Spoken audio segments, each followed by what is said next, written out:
So right now, this effect really affects Apple Vision Pro, and I look at this actually as a good thing, as security experts and hackers are always engaged in a race to crack something new.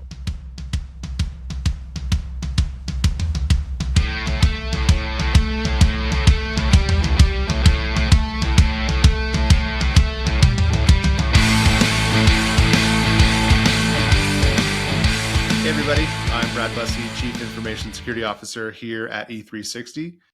Thank you for joining me for the State of Enterprise IT Security Edition.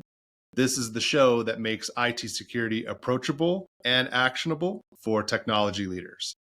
I'm happy to bring you three topics this week.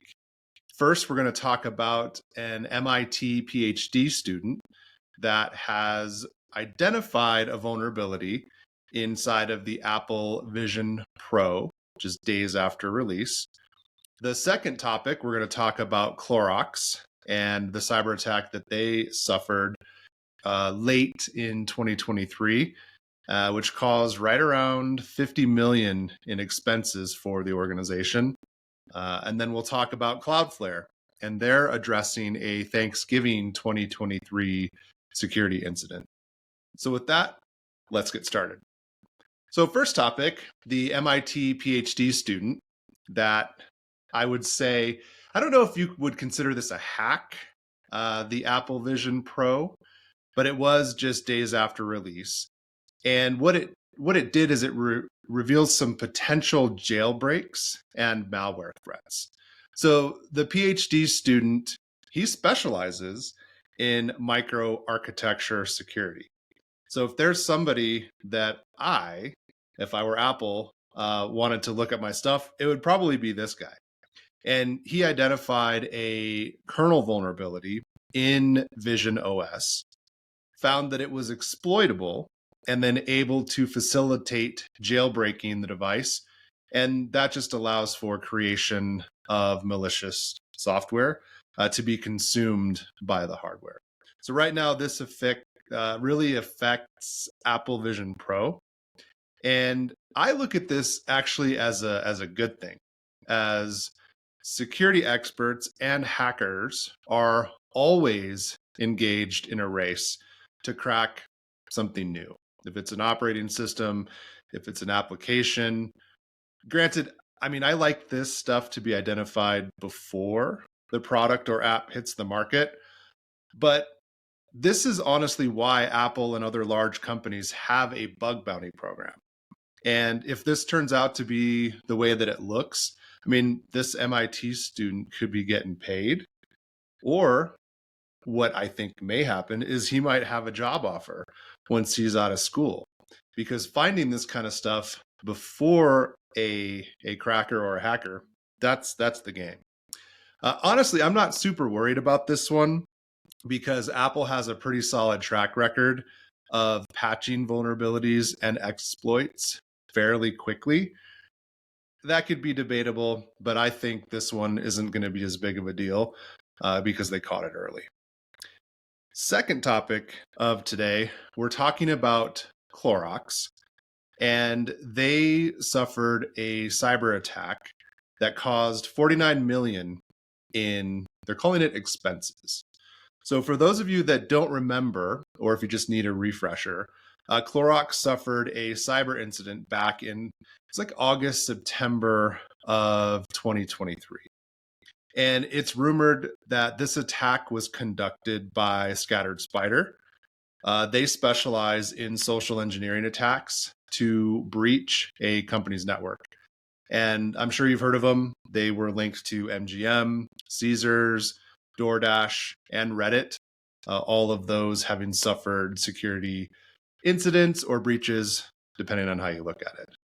So the attack impacted operations, and it directly impacted Clorox's ability to produce some of their consumer products.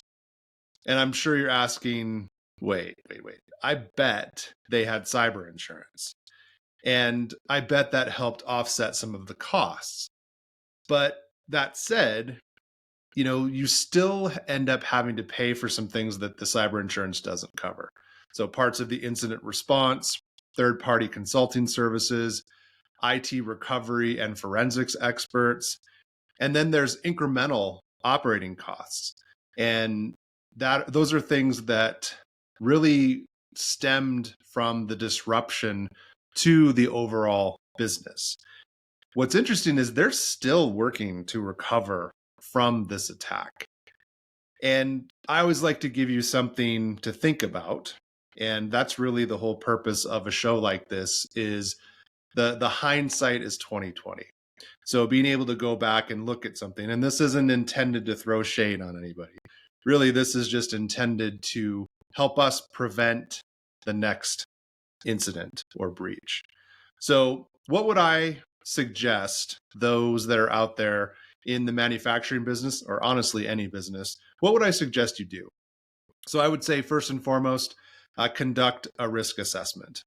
Make sure that you evaluate the likelihood or potential impact of a risk to the organization. And that's a good way of saying, look at the technical and administrative controls and make sure you're using your resources effectively. Second, have an incident response plan. So if something does go down, make sure you understand who and when and what and why and all of those important questions. But really, it's about establishing a security incident response team, documenting an incident response plan, and then making sure you do regular incident response tabletop exercises. So this is something I urge all of our listeners and clients to do, because really what are you doing? You're planning for real world cyber incidents. I tell my sons this all the time because in school, they have to do lockdown drills. They have to do tornado drills. They have to do all different kinds of drills. Somebody pulls the fire alarm, whatever it is. Why do we do that? Because we're preparing, we hope it doesn't happen, but we are preparing for a real life incident or scenario. I would say another thing to consider is segmentation, network segmentation. You've heard me talk about zero trust a lot, and you're going to hear me talk about zero trust again because of what's going on at CloudFlare. And this is actually a good example of segmentation succeeding. So really why? Well, we're trying to minimize the risk of a cyber attack spilling over into another area of the business. I always say we're trying to minimize that blast radius and the impact from an incident. And I think our users are still one of the most vulnerable areas of a business for cyber attack. Most of the attacks are still coming through email and the web, and the user with a password, the account with a password. Those things are still the number one way organizations are getting impacted. So the third thing I want to talk about today is CloudFlare. They are addressing the Thanksgiving 2023 security incident. And this one is great. And I'm going to spoil the ending a little bit because this is a great example of proper security controls that actually prevented something from becoming much larger than it could have been. But, and there's always a but, there is still a juicy bit we can learn from this. And there is a villain in this story. And I'll reveal a little more of that in a minute. But let me walk you through what happened to CloudFlare. So CloudFlare had a threat actor appear on one of their self-hosted servers. And this was one that had, think of it as like a wiki. If you know what Jira is, it's for opening tickets, things like that. That's where the attacker initially got a foothold. And what they did is they tripped considered an alert. So the security team at Cloudflare was able to shut them down pretty quickly. But I would say they did the right thing. And instead of saying, well, we got them all good, they actually brought in a CrowdStrike forensics team. And they went through and spent a couple of days going through everything before giving them a report. And we'll call it an all clear. So Cloudflare, they actually contained this incident, and they did it in a few key ways. There was no impact to customer data, and there weren't really any systems that I would consider impacted. And why is that? Well, as we've come to find, they have robust access controls. They have well-documented and enforced firewall rules. They have hard security keys and tokens. And, as promised, zero trust tooling and an approach, and they follow the framework. So honestly, this is the promise of zero trust architecture. It's like bulkheads in a ship, where if you compromise one system or cabin, it's limited from compromising the entire organization. So if I'm gonna look at this attack, let's kind of dissect it a little bit. So 10 days prior to the attacker gaining that foothold, they started to do recon. They accessed the Confluence, which is the wiki site, as well as Jira. And what they were able to get into was a bug database. They then were able to establish persistent access to the on-prem server. They grabbed some source code, and then they tried to gain console access. And this is when they were actually discovered. The attack at this point was unsuccessful. And one of the things to note is this was all done in a data center that was not yet ready for production. So it had not been rolled out. It was somewhere in Brazil. And what's interesting is the attacker was just trying to get a foothold, and then they were going to move laterally. But because of the controls that were in place, there was nowhere else that they could go. Now, I'm sure you're asking, how did all of this happen in the first place? So let me break it down. And this is the origin story of this, as the origin story for several of the breaches lately, came from Okta. It came from the Okta compromise. So an access token and then 3 other service account credentials, they were taken from this Okta breach.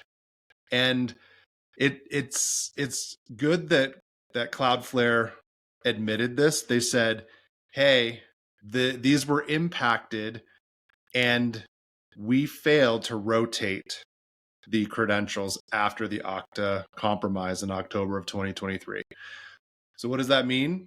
There was an access token and 3 service account credentials that were known by this hacker group, and that is what they used to gain access to Cloudflare.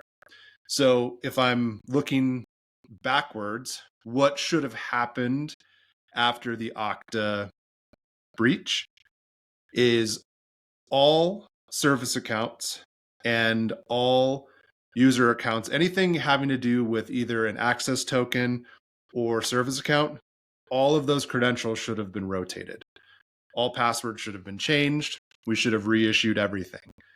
Not all organizations did that. And this is just another example of, not every organization has a real good grasp of their password problem.